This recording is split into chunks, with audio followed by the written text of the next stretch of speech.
Hi everybody, कैसे हैं आप सब। आज हमारे पास है मिस्टर आलू विद अ क्वेश्चन। सवाल है, क्या हम पोटैटो से इलेक्ट्रिसिटी जनरेट कर सकते हैं? Well, the answer is yes. कैसे? तो एक काम करते हैं, एक सर्किट बना के देखते हैं और अगर करंट जनरेट होगा तो हमें पता चल जाएगा, राइट। सो हम क्या करते हैं, एक जिंक का नेल लेते हैं, उसको इंसर्ट कर देते हैं आलू के अंदर। एक तरफ लेते हैं कॉपर का वायर, उसको भी इंसर्ट कर देते हैं। अब सर्किट कंप्लीट करते हैं। लेट्स से हमने इसको फर्दर वायर से कनेक्ट कर दिया। इस पे लगा देते हैं एक एलईडी लाइट। अगर ये जली मतलब इलेक्ट्रिसिटी बनी। देखो क्या होता है, इलेक्ट्रिसिटी एक्चुअली जनरेट होती है और ये लाइट अप हो जाता है। तो क्या इलेक्ट्रिसिटी आलू ने जनरेट की? Well, the answer is no.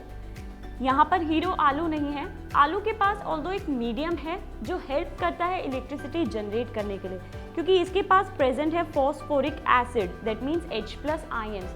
सो ये कंडक्टिंग एनवायरनमेंट देता है। तो यहाँ पर जो कहानी है वो ये है कि कॉपर की इलेक्ट्रॉन खींचने की स्ट्रेंथ जिंक से ज़्यादा है। तो कॉपर इलेक्ट्रॉन खींचेगा और हमें पता है कि जब इलेक्ट्रॉन फ्लो करते हैं तो उसके ऑपोजिट डायरेक्शन में करंट डेवलप होता है। तो यहाँ पर हमने अभी अभी जो बनाया है ये एक्चुअली एक इलेक्ट्रोकेमिकल सेल है, वो सेल जिसने अभी अभी केमिकल एनर्जी को इलेक्ट्रिकल एनर्जी में कन्वर्ट किया है और इसको हम बोलते हैं गैल्वेनिक सेल। इसको ऐसे समझते हैं कि कैसे हुआ। हमने जिंक रॉड ली और हमने उसको डुबा दिया जिंक सल्फेट के सॉल्यूशन के अंदर, ठीक है। और हमने कॉपर की रॉड लेते हैं, इसको और खुल के समझेंगे। सो कॉपर की रॉड को हमने डुबा दिया कॉपर सल्फेट के सॉल्यूशन के अंदर। हमने कहा कॉपर की इलेक्ट्रॉन खींचने की स्ट्रेंथ जिंक से ज़्यादा थी, कहानी वहाँ से शुरू हुई थी।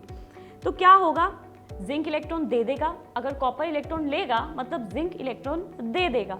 सो अभी यहाँ पर जो जिंक है ये न्यूट्रल स्पीशीज़ है, लेकिन जब ये इलेक्ट्रॉन देगा तो ये कौन सा आयन बनाता है, Zn+2। सो ये Zn+2 बना के सॉल्यूशन में कूद जाएगा। तो ऐसे बहुत सारा जो जिंक है जो रॉड पर है वो उतर आएगा सॉल्यूशन के अंदर, और जब ऐसा होगा तो ये छोड़ेगा क्या, इलेक्ट्रॉन्स। तो let's say these are my electrons, ठीक है। तो इलेक्ट्रॉन्स क्या करेंगे, ये ट्रैवल करना शुरू करेंगे और ये पहुंच जाएंगे कॉपर के पास। अब यहाँ पर हमने देखा कि ऑलरेडी हमारे पास जो प्रेजेंट है सॉल्यूशन के अंदर वो कॉपर आयन भी प्रेजेंट है इस तरफ, राइट। सो राइट साइड में हमारे पास कॉपर आयन और सल्फेट आयन दोनों प्रेजेंट है। तो copper ion positive ion, electron देखेगा, इलेक्ट्रॉन खा लेगा और जाकर ये जो रॉड है इसके ऊपर चिपक जाएगा। सो एक काम करते हैं, कॉपर को इस कलर से बनाते हैं, ये हमारा कॉपर है। तो अब ये न्यूट्रल स्पीशीज बन के जाकर रॉड पे चिपकता चला जाएगा, क्योंकि जो आयन है वो ज़्यादा पोटेंशियल रखता है सॉल्यूशन के अंदर फ्लोट करने की। तो वो क्या करेगा, सॉल्यूशन में उतर आता है। लेकिन जब एक न्यूट्रल स्पीशीज में कन्वर्ट होता है तो हमें पता है मेटल्स जो है वो न्यूट्रल एलिमेंट से बनते हैं। तो जैसे ही कॉपर बना तो वो जाके रॉड पर चिपकता चला जाएगा। दैट मीन्स ओवरऑल क्या होगा कि इस तरफ ये जो जिंक है इसकी रॉड तो पतली होने लगेगी, वेयर एल्स कॉपर की जो रॉड है वो मोटी होने लगेगी। अब अगर मैं बात करूं कि सेल को लिखेंगे कैसे, ये पूरा सेल क्या कर रहा है इसको कैसे बताएंगे, सेल नोटेशन के थ्रू। सेल नोटेशन आपकी कुछ ऐसी नजर आएगी। अब ये क्या किया है हमने, देखो कहानी क्या है, जिंक कन्वर्ट हो रहा है जिंक आयन में by the loss of electron, और लॉस ऑफ इलेक्ट्रॉन को क्या बोलते हैं, ऑक्सीडेशन, राइट। और वो हमने यहाँ दिखा दिया, जिंक कन्वर्ट हुआ Zn+2 में, और ये किस तरफ हो रहा है, हमारा लेफ्ट साइड में हो रहा है, ओके। तो इस इलेक्ट्रोड को, क्योंकि ये जो मेटल रॉड्स है इनको हम इलेक्ट्रोड बोलते हैं, तो जहाँ पर ऑक्सीडेशन होता है उसको हमने नाम दिया एनोड। और दूसरी तरफ क्या हो रहा है, कॉपर इलेक्ट्रॉन ले रहा है, +2 से न्यूट्रल स्पीशीज में कन्वर्ट हो रहा है, जो राइट साइड में हो रहा है। तो हमने लिखा भी किधर, राइट साइड में।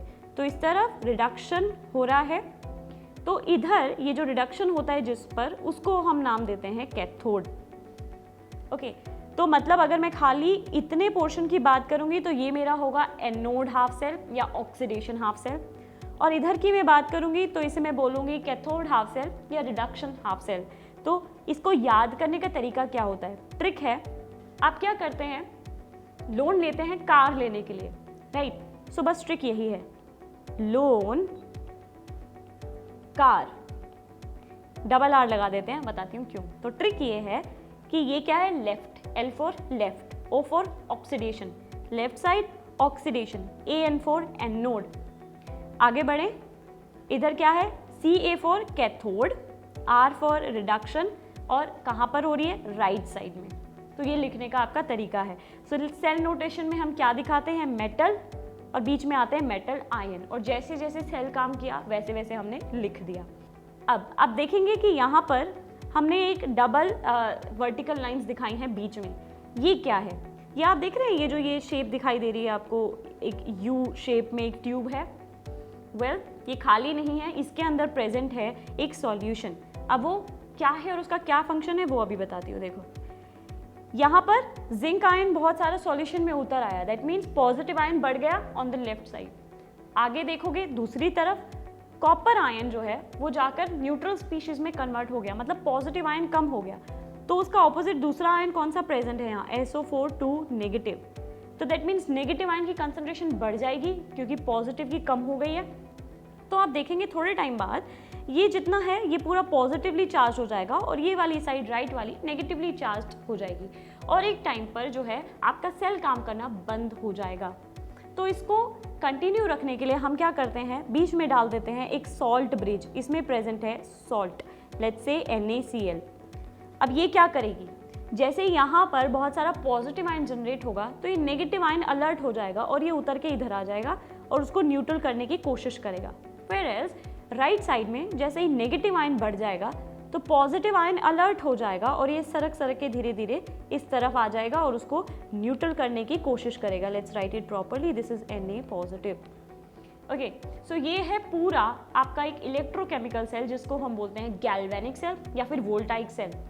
अब हमने बोला था कॉपर की इलेक्ट्रॉन खींचने की स्ट्रेंथ जिंक से ज़्यादा है, वो स्ट्रेंथ क्या है उसको हम नाम देते हैं रिडक्शन पोटेंशियल, और स्टैंडर्ड कंडीशंस पे इनकी स्टैंडर्ड फिक्स्ड वैल्यूज होती है। तो कॉपर की वो जो वैल्यू है रिडक्शन पोटेंशियल की वो है 0.34 वोल्ट, और जिंक की आप देखेंगे उससे बहुत कम, -0.76 वोल्ट। ओके, सो अगर मैं यहाँ पर एक वोल्ट मीटर लगा रही हूँ और मुझे देखना है कि यार ये ओवरऑल, ये तो जिंक की पोटेंशियल है और ये कॉपर की पोटेंशियल है, ओवरऑल सेल क्या पोटेंशियल दिखाएगा जब हम दोनों इलेक्ट्रोड्स को कंबाइन कर रहे हैं, एक सेल में कन्वर्ट कर रहे हैं, उसको हम बोलते हैं cell potential of the overall cell at standard condition, जिसको हम लिखते हैं E0 सेल के नाम से, E0 सेल। अब वो क्या होगा, उसका एक फॉर्मूला होता है जिसको हम बोलते हैं E0 cell equals to E0 cathode minus E0 anode. So जो कैथोड की वैल्यू है और जो एनोड की वैल्यू है, जब उनका सब्ट्रैक्शन करते हैं तो ओवरऑल सेल पोटेंशियल आ जाती है। सो यहाँ पर जो कैथोड पे कौन सा था, कॉपर प्रेजेंट था, तो वहाँ पर उसकी वैल्यू क्या बताई, 0.34 वोल्ट बताई मैंने, और एनोड पे था जिंक जिसकी ऑक्सीडेशन हो रही थी और उसकी वैल्यू है -0.76 वोल्ट। तो अब मैं ओवरऑल वैल्यू की बात करूँ तो वो आ जाएगी 1.10 वोल्ट। मतलब ये जो सेल है यहाँ पर अगर मैं वोल्ट मीटर लगाऊंगी तो ये वैल्यू शो करेगा 1.10 वोल्ट की। ओके, सो इस तरह से हम E0 सेल वैल्यू निकालते हैं। और अगर मैं बात करूँ रिएक्शन कैसे लिखी जाएगी एनोड हाफ सेल की और कैथोड हाफ सेल की, वो है कि जैसे जहाँ पर ऑक्सीडेशन हो रही थी वहाँ पर बस सिंपली दिखा दो कि लॉस ऑफ इलेक्ट्रॉन हो रहा है, राइट, और जहाँ पर रिडक्शन हो रही थी वहाँ दिखा दो गेन ऑफ इलेक्ट्रॉन हो रहा है, दैट्स इट। अब यहाँ पर एक बात और याद रखने वाली है कि जब हम ओवरऑल सेल रिएक्शन लिखेंगे कि ओवरऑल एक्चुअली जो रिडॉक्स रिएक्शन हो रही है वो क्या हो रही है, तो उसमें कभी भी हम नंबर ऑफ इलेक्ट्रॉन्स नहीं दिखाते हैं। सो मतलब यहाँ पर क्या होगा, जब मैं इसको ऐड करूँगी तो मेरे को ओवरऑल सेल रिएक्शन मिलेगी and that would be zinc plus Cu+2 and electrons cut जाएंगे, 2 इलेक्ट्रॉन और ये बच जाएगा ये। सो ये आ गई आपकी ओवरऑल सेल रिएक्शन। सो ये थी आज की बहुत ही इंफॉर्मेटिव वीडियो जिसमें हमने देखा आलू से लेकर इलेक्ट्रोड पोटेंशियल तक सारी information about galvanic cell. Salt bridge का क्या काम है, सेल को कैसे लिखते हैं, ट्रिक याद रखना, लोन लेते हैं कार लेने के लिए। Okay, so this was about the galvanic cell. I hope you enjoyed the session. I am Ritu Mehel and don't forget to subscribe to Philo and share this channel as much as you can. हम लोग उन्हीं portions पे target कर रहे हैं जहाँ mostly student mistake करता है। We are trying to provide you tricks and methods to ease your learning experience. So I'll see you in another video. Stay tuned. Bye bye.